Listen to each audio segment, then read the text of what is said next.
Welcome to Unscripted with Marilyn Morales. Today I am very excited for our show.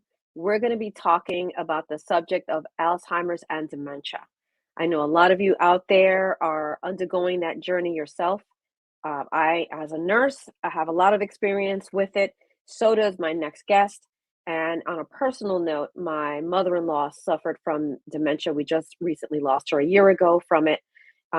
So this is a very personal story for me. My next guest, her name is Donna Webster Brown. You guys have heard me talk about how I became a nurse at the age of 17 years old in high school. Well, guess what? So did she. She was a classmate of mine. So we are both Bartonites. Clara Barton High School from Brooklyn, New York. Shout out to you guys. And let me read Donna's bio. Donna Webster Brown is a native New Yorker, and she attended Clara Barton High School for the Health Professions, graduating in 1986. She obtained her LPN at the age of 17 years old, but was not able to work as a nurse until the age of 18. Same thing happened to me.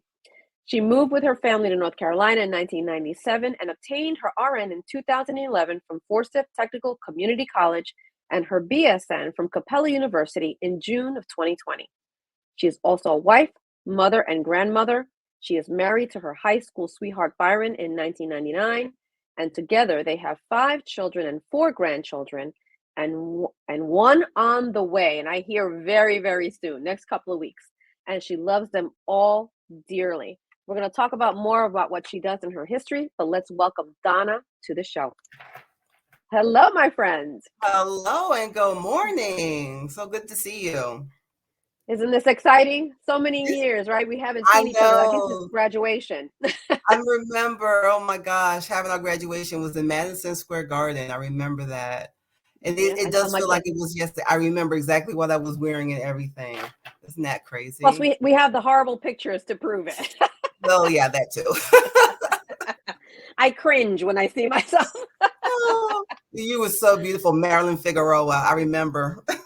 Aw, thank you. That was, that's an episode of our lives that I will absolutely never forget. Yeah. Right? It was an experience, and we were so young. I didn't even realize you were the same age as me. So we went into it at 15. That's right. We were 15 when we started. That's right. And the things that we did and saw at Kings County Hospital at such a young age, some people would just can't even really comprehend that. We were. And if I look back on it, and look at our children when they were that age. Yeah, I don't think they'd be able to handle that. I don't think they would have been able to. Yeah, it was a lot of. We saw a lot. Yeah, especially. Yeah, and with our instructor, right? Yes. Yeah, we had some of the best though. Tough, firm, but always wanted us to be successful. They always had our best interests. Mrs. Brown. That's right. That's right. Who I thought was my husband's aunt at the time. Didn't know that she wasn't related. But he and Miss Brown, they were very close, and he would always come inside the classroom. And I was like, oh, okay, well, he must be related because, last name was Brown too. But no, I found that out later on. I was like, oh, you're not? Yeah. Listen, she was tough. I thought she hated me. Yeah, she was tough. There was one thing that she said, and it sticks with me to today, like even through my nursing career. I always hear her voice in the back of my head. And it was one time when we were doing our clinicals at Kings County, and she asked me what this patient's output was. And I said he didn't have any or something to that effect. And she laid into me in the hallway. I don't know if you remember this because everyone was around. I remember Sharon was there. And she said, everybody pees in the morning. She said, dogs, cats, rats. She just laid into me. I said, oh my God. And so, when I look back on my nursing career, especially when I worked in the hospital, if I went in and the patient didn't have any output, that always stuck in my head. I was like, wait a minute. Something's wrong because everybody pees. Everybody pees. Oh my God, I love that story. I think we have so many of just zingers that she would just give us, and we were so petrified just not even, for me, not looking right? It was have your hair, and I had long hair. Have your hair up, off your collar. Your Yes. shoes better be polished. Your And nails that better be nursing cut. cap. Oh boy. Yeah. Yeah, that Yeah. was the day, I'm telling you. But I said I Yeah, never those learned anything from anyone after her that I didn't already know from her. right. Exactly. You are absolutely correct. Nothing. Absolutely correct. Yeah. Nothing. So I was like, that was the best teacher. I wish I could see her now. I'm sure. I don't Yeah, know I where she wonder where is. she is. Yeah, I still keep in contact with Miss Bigham. I don't know if you had her for English, I but did. I did. yes, I think we all had her for English. But we do still keep in contact with. As a matter of fact, she texted me just yesterday with Easter blessings. So Aw. yeah, I keep in contact, and I've also sent her my book. So I figured, if she was my English teacher back in high school, obviously she had something to do with with me being able to That's be amazing. literate, That's literate. amazing. Yeah, I wish I would have So kept in contact with her as well. yeah, Certainly we need a reunion special on my we show. we we really do. We really really do. And I'll try to see if I can get in contact with her to get her on camera. She came to all of our 50th birthday parties. So Oh she came to my wow. husband's Byron. She came down to North Carolina for that. She came to John was another person that is in our circle. John Daly, he's a friend also. She came to his birthday, his 50th. We have another friend, Lennox Wildman, and she came down to Georgia for his 50th. Wow. And then when I That's had my dedication. 50th, yes, she came to Barbados. She came to What? Barbados. She flew all the way for my 50th birthday party. She was there. It's incredible. It is That is incredible. But I think I amazing. was the That is last one to amazing. turn 50. She said, okay, I'm not doing this anymore. She said, I'm not doing this anymore. She said, you're the last one. That's it. That's it. So make sure you share this show with her, right? And I tell her will. we're gonna need her. We're gonna need her for the reunion show.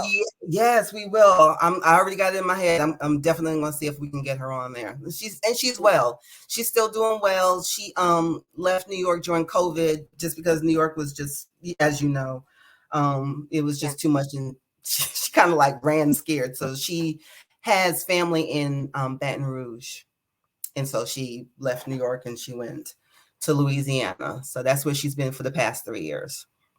Wow, So amazing. That was the epicenter. So yeah, Mhm. absolutely. Yeah, But exactly. crazy time. And I think for all of us, I think it would be a great thing to have all of us on here and Oh, talk that would about be our perspective wonderful. when it comes to that. So let's try to plan that together for June Sure. in honor of our graduation. Oh, yes. Oh my goodness. Oh wow. Yeah. We'll have to get some other folks. I have some folks in mind. Yeah, we'll Yeah, try okay, to do great. that. You're connected to some, I'm connected to some. Let's get them all on here. Yeah, let's get let's absolutely. get this done. Well, let's talk about you. Let's talk about Yeah. you and what you've done over the last 30 years. You have a special uh, moment in your life, something that's Mhm. special to you. Share with my viewers what that is and why that is. Well, you're referring to my book that I Yes, have I am. it's a children's book that I wrote, and it's called Living with Grandma and Alzheimer's. And it is a book about, I would say, about a 6-year-old who has some questions about how she can help her grandmother. And she's just going through the book and finding ways to be able to help, whether it be going for walks with grandma or reading to grandma, helping her to tie her shoes or brush her teeth. These are all things that her parents told her, or things that she found out that she can do just to help, right? Because kids want to be involved, right? So long Right. gone are the days where, when I was younger, if we had oh my gosh, I'm so sorry. If we had a relative who had dementia, they would just tell them, go sit in the corner, and if you had any questions, be like, oh, just leave her alone. But nowadays kids just want to be involved, right? So they want to be able to help and to do whatever it is that they can do to be involved. So I wrote this book just to let kids know how they can be involved, whether it just be the little things like, helping grandma read the paper, tie her shoes, that And type of thing. you were inspired by one of your grandchildren in order to write this? Right. So my niece actually, so my mother was diagnosed with Alzheimer's dementia back in 2016. And we had to take my mom from her home because she wasn't safe, right? So we knew something was going on with her. We knew she had dementia, but we wanted my mom to be as independent as she could for as long as she could. Taking away her independence is not anything that I ever wanted to. My mother's a very independent woman, just always was able to do everything for herself, right? And if she didn't have a way, she would make a way, right? We went down to Barbados. Barbados is where she lives. Went down to Barbados, and we just noticed the house was in disarray. My mom lost 60 pounds in 1 year. Wow. Yeah, she wasn't eating. She was picking electronics apart. So like if you had a cable box or, you know, the alarm panel on the wall, if it had a blinking light on there, she would try to turn it off. So she would actually pull it off the wall or try to undo things to like turn the light off so that it would turn off. She didn't realize that, you know, it's not on, it's just the light flashing, you know. And I mean, she was just doing other things too. Our neighbor, God bless her name is Judy, call her my other sister. Judy would look in on her and make sure that, you know, she was okay, and being safe. But then there was things that Judy was having to do that I just said, you know, if we're going to have to do all of this for her, then we need to just bring her to New York or North Carolina is where we're living. Bring her to North Carolina and have her live with us. So Judy was having to turn off the gas to the house. Oh my God. Oh yeah. If that's not a red flag, then I don't know what is. So Yeah. Judy would bring her food, right? Because we asked Judy to you know, whatever she was making, if she wouldn't mind sharing with my mom. So she would make her dinner, whatever, and bring it over to my mom, make sure that she was fine, make sure she was safe, leave the food for her on the table. And then as she would leave and have my mother to lock the door, she would go on the side of the house and turn the gas lever off.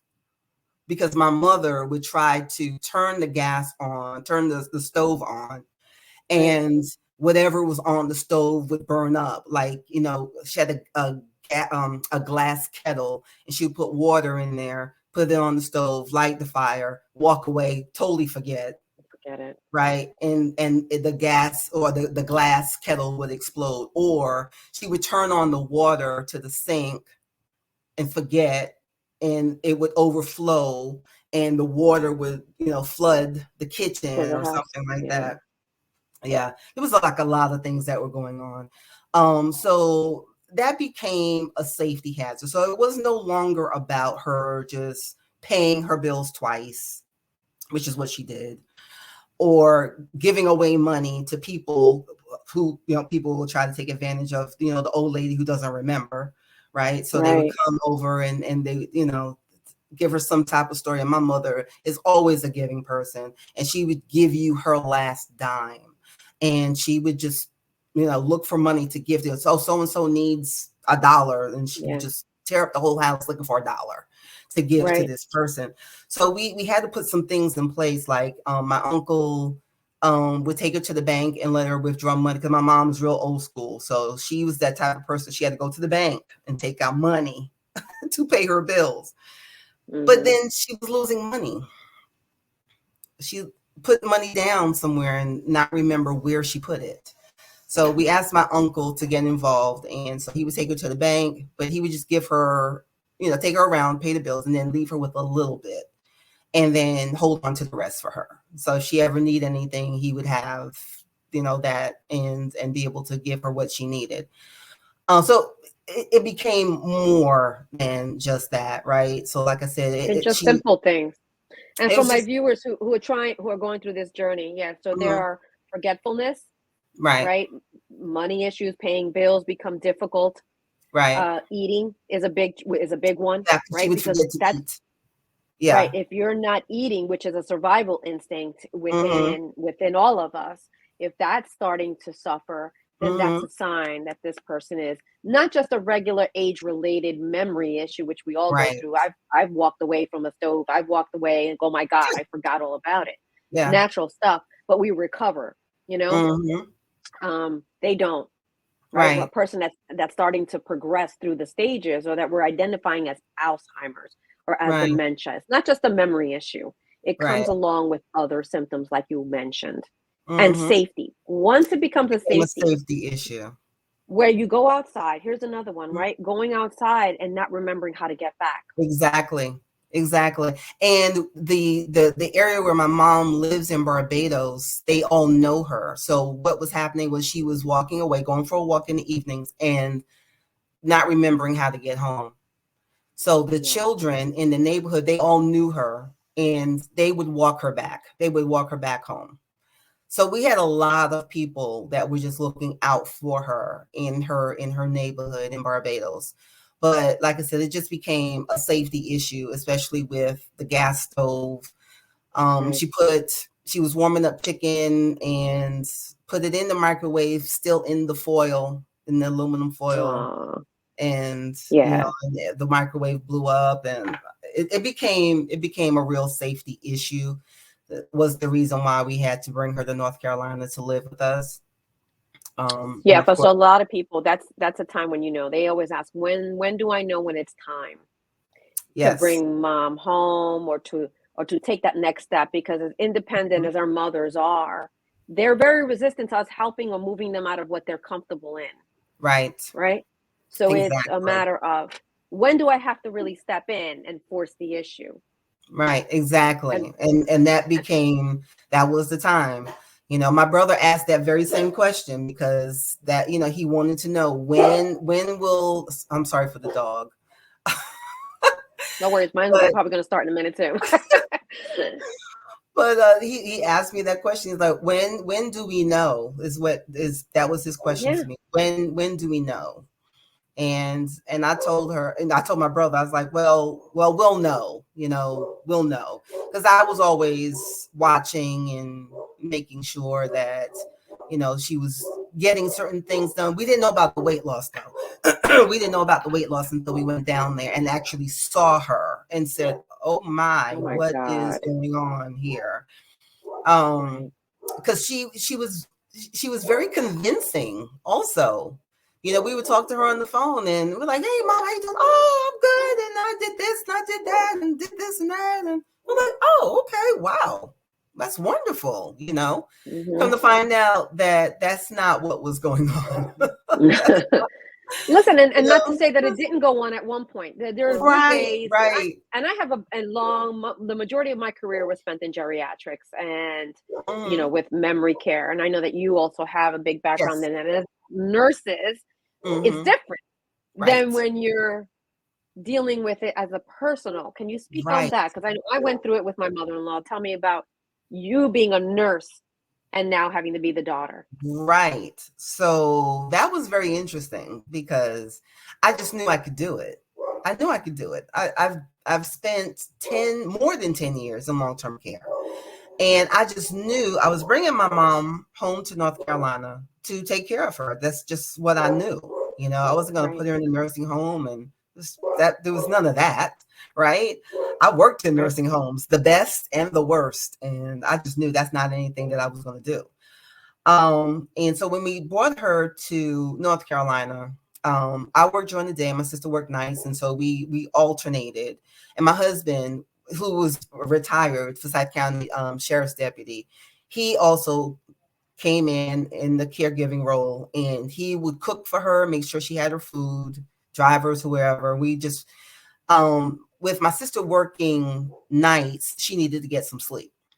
And with me Hmm. working days, my mom would want to come in and have conversation. Well, I can't have conversation because I'm on the phone, and she would get Right. Right. upset because I'm not paying attention to her. So we found an adult daycare and we placed her in the adult daycare. And, she did okay. She tried to hoodwink and bamboozle those folks as well. She told them what she wanted to leave, and they said, no, ma'am, you can't leave. And she said, why? I came here by myself. I can leave by myself. Well, Oops. you didn't get there by yourself. But in her mind, that's what happened. She got there on her own and she could leave on her own. So yeah, my mom was very feisty. So she would just tell people, well, this is what's going to happen, and they would just have to nicely say, well, ma'am, no, that's not what's going to happen. But it became challenging because when we had her in the evening, right? So when sundowning, and then that's a real thing, right? When the sun starts to go down, the confusion starts to increase, right? Right. And my mom had some aggressive behavior. So we would try to keep her calm. We would take her on drives, right? So we would give her medicine at night to help calm her down, and then we would put her in the car and we would go for a nice long drive, just like a baby. When your baby's fussy, you put her. I had to do that with my daughter. Go for a little drive, right? Yeah, and that's what we would do. So we go on a nice little drive, wherever, just drive around the city, and until she got tired enough, and then we would bring her back home and put her to bed, and then we would think that we would be resting for the rest of the evening. But no, she would get up and she would want to wander. She would try to get out of the house. We were always just in the trying to keep her safe mode, right? So on alert. So you could never rest because you were always on alert. No, we could never rest. And so that became an issue. And so when we, you asked what's the difference between working in the nursing home and having my mom with us in our home was, when I worked in the nursing home, after 8 hours, I left. I went home, right? Right. Well, my mom lived with us, so there was no going home. That's where she lived as well. And so it became very difficult because, we just couldn't get any rest. I remember one time there were two movies that my mother would watch that held her attention. It was The Princess Diaries. She would watch that. We can watch that over and over and over again. And she would watch it as if it was the first time. And Medea's Christmas. That was the other movie. She would just watch it and laugh at the same exact parts as if she had never seen this movie before. Except for one time she did ask me, she said, isn't there anything else on this TV? Didn't we watch this already? She did catch me one time. She caught me. She was like, did we watch this already? There's nothing else on the TV. But you know what? That's the beauty of, we always talk about the ugly parts, but there's beauty in having memory issues too, right? So some things that were harmful to us, our minds sometimes always go. Right. And we gracefully forget those things. Right. Right? Exactly. Don't remember them. Exactly. Right? Because able to see something and laugh at it and be able to have joy over and over again. Right. Exactly. There's beauty in that. And that was a wonderful thing. Like I said, she watched Princess Diaries. I mean, I can tell you, I can basically quote you that movie verbatim. That's how many times we watched it. And it works with our children. And we're trying not to say that it's almost like the second childhood. Yeah, it is. It's your second childhood, and you become. My mother-in-law, it was music for her. Right. So the shows that they would put on would be live bands, salsa, merengue, all those things that she loved. Because my mother-in-law was very feisty too, right? Yeah. Very feisty, and she could become aggressive too. But put on some music and start dancing, and that would totally change her. Right. Well, we found different things too to help calm her down. So coloring, those adult coloring books, she loved them. She absolutely loved them. And then the same thing, music therapy for my mom. So we got her a CD, with the portable CD, and we had gospel music. She just loved her gospel music. She loves her hymns.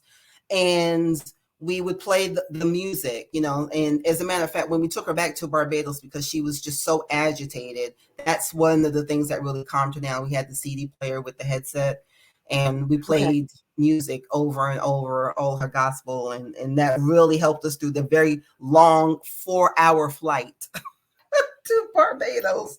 Listen, it works, and people, don't know these things that don't work in our field and are going through this, and they don't understand what's happening. These things do work. Music therapy works. whatever speaks to your loved one, what they used to love to do. I find that we find more interventions for women than we find for men, right? Because we could put some of the people that we service, they like to fold laundry. You put laundry in front of them and that keeps them, That's because that's another something that thing they we were had to used do. to. Folding Laundry, and they feel useful. Yeah, can you help me with this? Exactly. And it makes you feel useful. Hey, can you fold these napkins with me? Because I have to Yes. get ready. Can you help me? And the women respond to Yes. that. Yes. So if your loved one is a man, what can you do? Right? Yeah. What kind of Well, interventions could you think of? yeah, the same thing. When I worked in the nursing home, we would have them fold laundry. That was one of the things I had. I used to work nights, and so there's always one. I love the way people think that when you work either in the hospital or nursing home at night, oh, everything's quiet. Oh, you had an easy night. Right, you're sleeping. No, that's not true. That's not true. No. So we had this one guy, and I called him my buddy. That's my night owl, because he always kept me company, right? He kept me company at the nurse's station, buddy, because if you're going to be climbing out of the bed, you get to sit next to me, right? You get a seat right next to me. And that's what I had this one guy one time. He had the most beautiful voice, beautiful tenor voice. And he was in the church, he sang in the church and all kinds of stuff. And so I started singing hymns, and he would sing right along with me. It was the most beautiful, beautiful time. I also had, this is a funny story. I also had the same guy, nighttime, 2:00 in the morning. I said, are you hungry? He said, yeah. I said, you want a peanut butter and jelly sandwich? He said, yeah. I said, okay, great. So I went, got some bread, got some peanut butter from the kitchen, put the 2 slices of bread, got the knife, the peanut butter. I said, okay, now you spread the peanut butter on your bread. I'm going to spread it on my bread, right? So I'm over here and I'm spreading it on the bread, and I look over, he's spreading it on my blood pressure cuff. No. That's not what, okay, well, okay. So I'll remove this now. Now spread it on your bread, so we spread it. And Taught you a lesson, right? Taught you a lesson. You shouldn't have been so involved in your bread.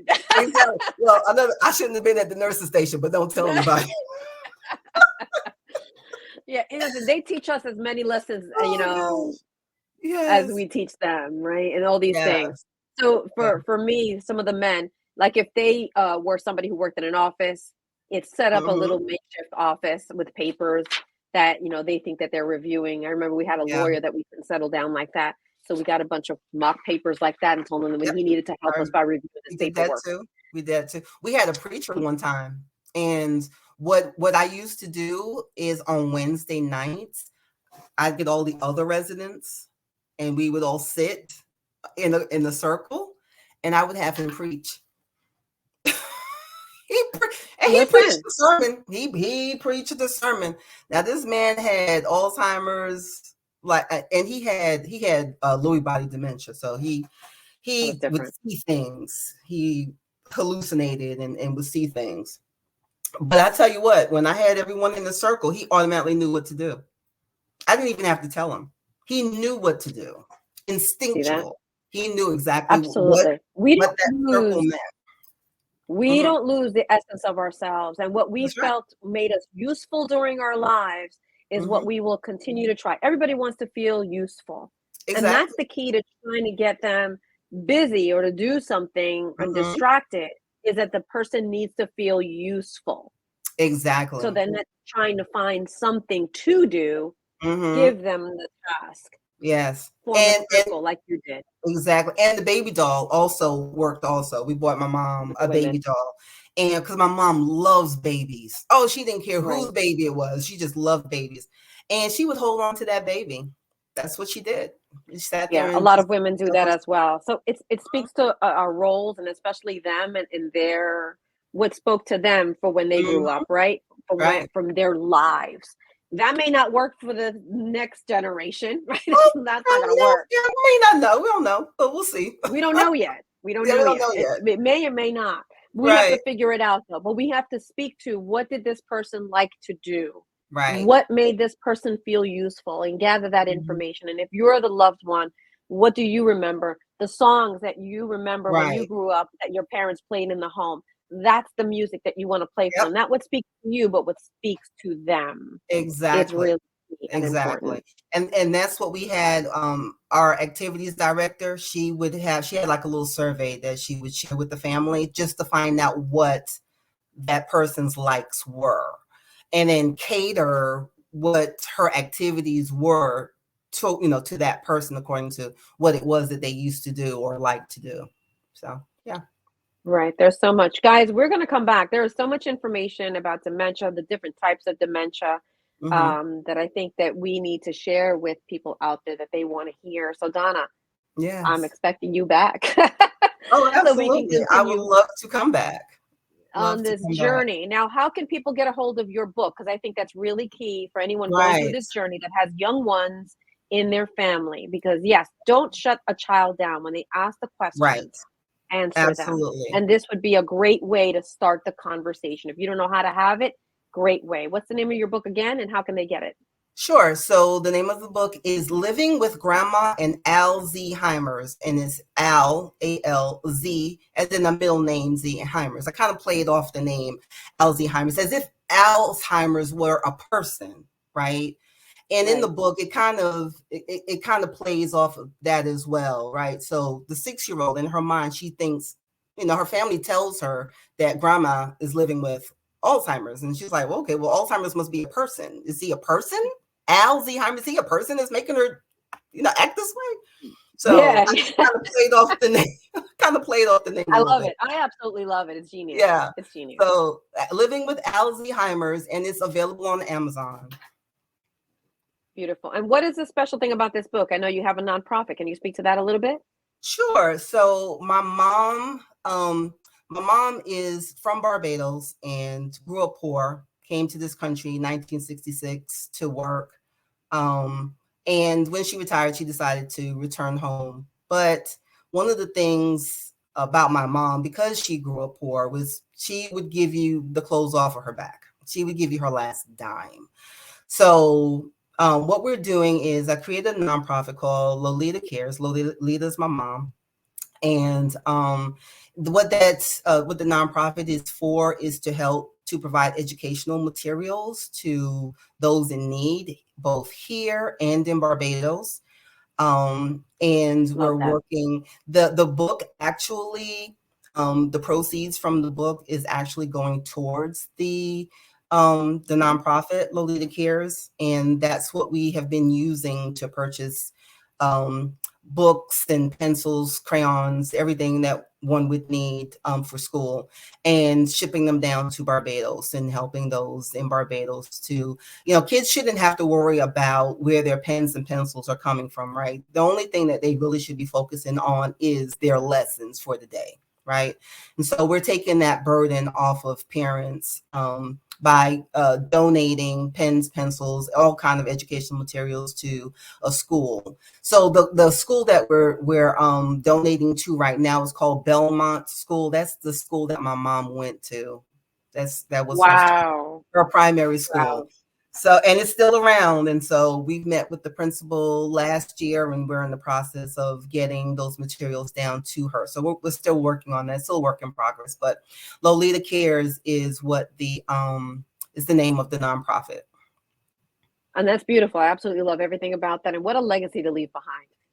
What a Yes, mark to leave for absolutely. your mom to say, I Yeah, was here. This uh-huh. is where it started. That's And for the right. grandchildren to continue that. So, people, Exactly. please purchase this book on Amazon. It feeds the nonprofit. It's a beautiful thing. It's under construction. Hopefully, the Hmm. next time we come on here, or the You next would 2 or 3 times, all it that will be up. information. It was Yes, all going to be up. And yes, so, thank you so much for coming on the show. And can you please share with my viewers what your definition of success is? absolutely, absolutely. So, my definition of success basically is what you just spoke about: legacy, right?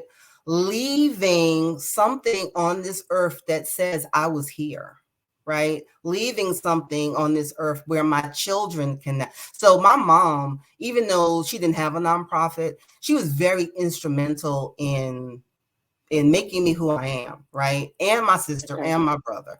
And that's her legacy. I am my mother's legacy, right? And so this nonprofit is a legacy so that my children can now pick up that baton, right? Once I'm gone from this earth, to be able to continue these great works, right? And that's what I believe success is. I've got 3 beautiful children, right? I've got 2 bonus children, and all of them are so, they're humble and kind, right? And that's success to me. I mean, you can't ask for much more, You right? cannot. God bless. You are Raise your kids to 100% be humble and successful. kind. That's right. And I'm about to Yes. share a mine. So this is brought to you by Izzy's Legacies Inc., which is my nonprofit. I lost my daughter Isabella in 2008. She was my third of 4 children, and I lost her through a rare leukemia. And through that journey, we learned of the need for an increase in diversity in that bone marrow registry. Those of us of Latino, Black, and mixed ethnicity origins, we do not have enough of a presence on that registry. So our mission is, number one, to be able to educate people on the need for that all over Latin America. We got to get to Barbados. I'll Yes, go come over on. everywhere and let them know that, the need is there and we can save lives in life by becoming a donor. And number 2, to bless anyone who is going through a cancer journey. Cancer is expensive. And Yes. anybody that needs help, Izzy's Legacy is going to be there for you. Yes. So thank you to my viewers. I will see you next time. And here is my daughter, Gabby. Hi, everybody. My name is Gabrielle Morales, and I am a recruitment coordinator for Be The Match. My journey with Be The Match actually began when I was only 9 years old. At that point, my 7-month-old baby sister was diagnosed with an extremely rare form of leukemia. Through the Be The Match registry, we were able to find a matching donor for my sister. And although a few months later, we lost her, her cancer was cured. Our family is so thankful for the additional months that we had with my sister. And ever since then, I've made a promise to myself to dedicate my life to helping children just like Isabella and helping families like ours by continuing her legacy. Hence why I now work for Be The Match. I love what I do so much, and I'm able to spread awareness about the huge need for more donors on the registry, especially those of diverse backgrounds. There is currently a huge disparity within the registry for minority patients, and we need your help. It is so simple to save a life and to be put on the registry. You can visit izzyslegacy.com or text Izzy's Legacy to the number 61474 to start the registration process to be on the Be The Match registry, to hopefully be a life-saving match for a searching patient in need.